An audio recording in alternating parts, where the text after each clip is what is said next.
Hey everybody, welcome back to Crosscut Coyote Folk Bench. This is your host, Alvin Harrison. Hope everybody's doing good. Hope you had a nice Thanksgiving and everything, and everybody's safe.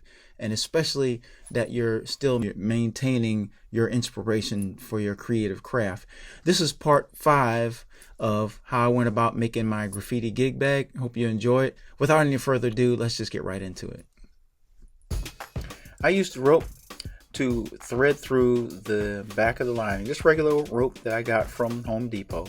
And once I threaded the rope through the template or the mount, then I just secure it with some hot glue and some cable ties.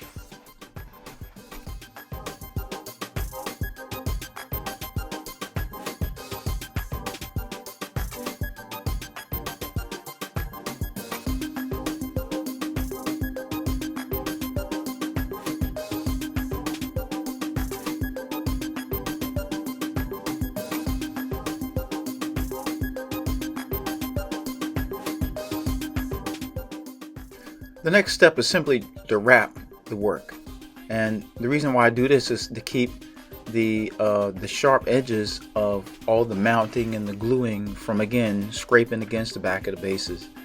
So just wrap that, and I just cover it simple with some the carpet, and glue it down with some super glue.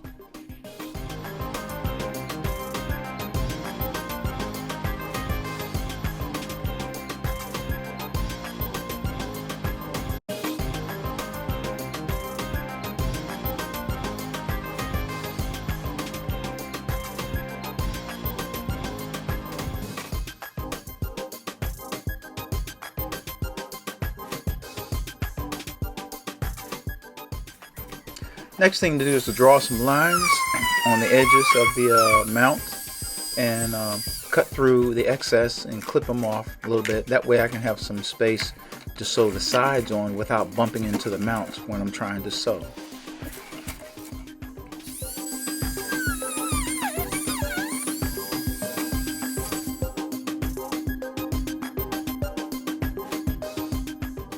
Now to prep it for a pocket. Now, this is a simple pocket. This is something that I just carry the music in, like notes, a little thing like that. Nothing heavy. It's so light to the point that I just take a chance on using super glue to mount the pocket to the gig bag.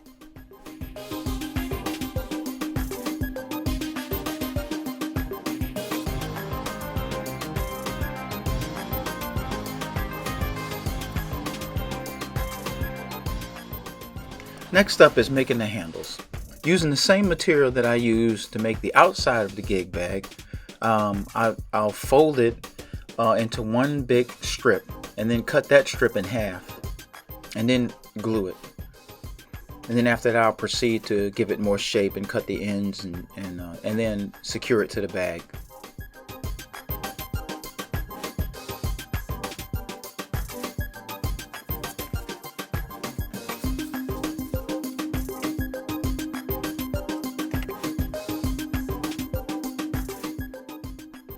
The following is basically the procedure that I use to shape out the handle, folding the two halves that I just cut into halves of themselves, and then I just pinch them together using cable ties for the temporary setup, and then I just hot glue the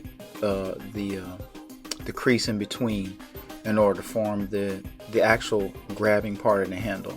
The ends I leave flared out because I need those to mount those to the gig bag once the handle is a little bit more prepared.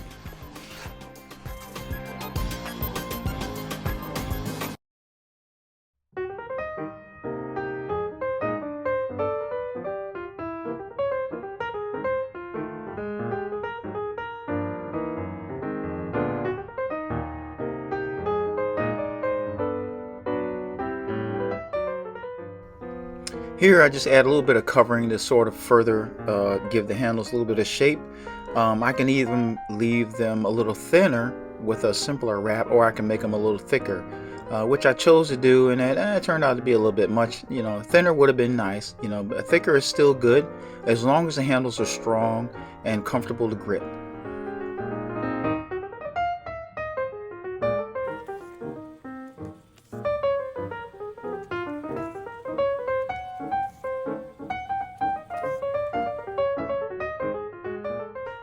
And mounting the handles, of course, I had to bend them, shape them, and mark a position for them. These handles will have to be drilled because I made them really thick on purpose to that way I could use a stronger bonding method. So to temporarily place them, again, I hot glue them in spot on both ends, and then I also make like a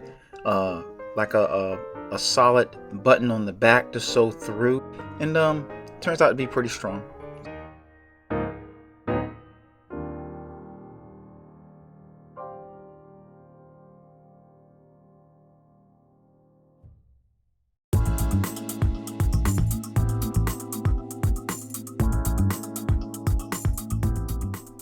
Now I take both layers and I partner them up together, and then I just basically pinch them together with some clamps to make sure that everything lines up, and it's easier for me to line the handles up on the opposite side so that they'll match up pretty even when I go to mount them.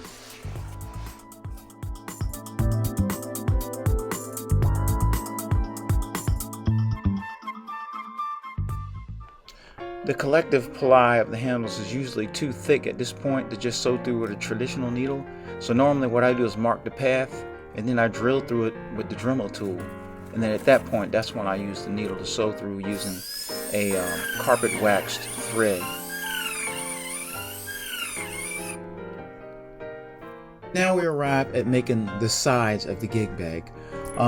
This particular gig bag is designed as what I refer to as a two-banger.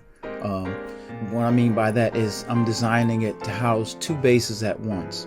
Now, I wouldn't necessarily recommend this for anybody that's not already a two-based carrying type cat. I mean, if you got the back problems that I got, you probably shouldn't be doing this, but this is just me, So, that's my disclaimer. If you haven't been doing it before, don't start now, But like I said, this is what I designed for myself. I'm not putting this on anybody else.